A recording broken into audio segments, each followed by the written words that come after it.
जिनका पेट सुकुमार है, कोमल है, उनको थोड़ी सी कम मात्रा में लेना चाहिए और उससे उनके पेट जैसी भयानक समस्या में भी लाभ हो जाएगा। और जिनको बहुमूत्र की शिकायत है या बार बार पेशाब जाना पड़ता है या जिनको मूत्र की कम मात्रा होती हो, दोनों स्थिति में मूत्रकृच्छ जैसे भयानक व्याधि के लिए भी इसकी पुनर्नवा के पत्तों को घोट करके थोड़ी सी काली मिर्च मिला लें और शरबत बना करके आप इस शरबत को पिएं तो आप देखेंगे कि आपको पेशाब खुल करके होने लगेगा। तो उसके लिए यह बहुत ही गुणकारी और बहुत ही उत्तम प्रयोग है।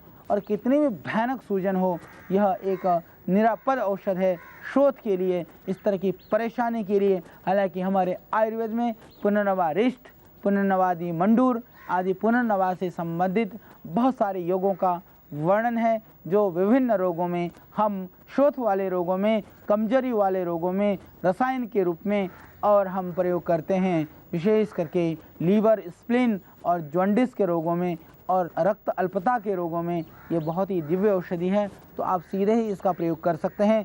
तो इसका साग बना करके सेवन कर सकते हैं, पत्तों का रस निकाल करके पिला सकते हैं। इनके पंचांग का और पांचों अंग यदि आप सुखा करके रखें, सुखा करने के बाद में उसको मोटा मोटा कूट करके डिब्बे में भर के रख लें। लगभग 5-7 ग्राम इसके चूर्ण को 400 ग्राम पानी में उबालें। उबाल करके जब 1/4 बचे छान करके पिएं तो इससे आपको भरपूर लाभ होगा।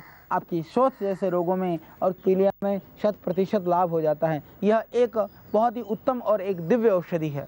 जिनके शरीर में कमजोरी है, खाया पिया नहीं लगता है, उनके लिए भी यह पुनर्नवा की जड़ रामबाण है। इस जड़ को टुकड़े करके आप छाया में सुखाइए, सुखा करके इसका पाउडर कीजिए।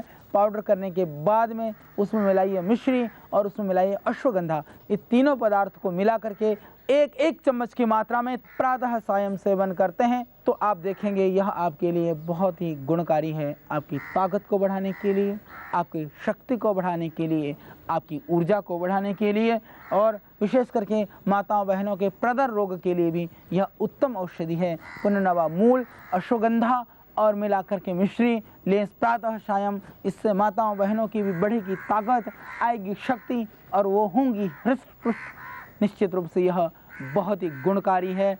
इसका आप निर्भयता के साथ सेवन कर सकते हैं। तो आइए इस पुनर्नवा को जानें और इसके प्रयोग से अपने जीवन को सुंदर और निरामय बनाएं।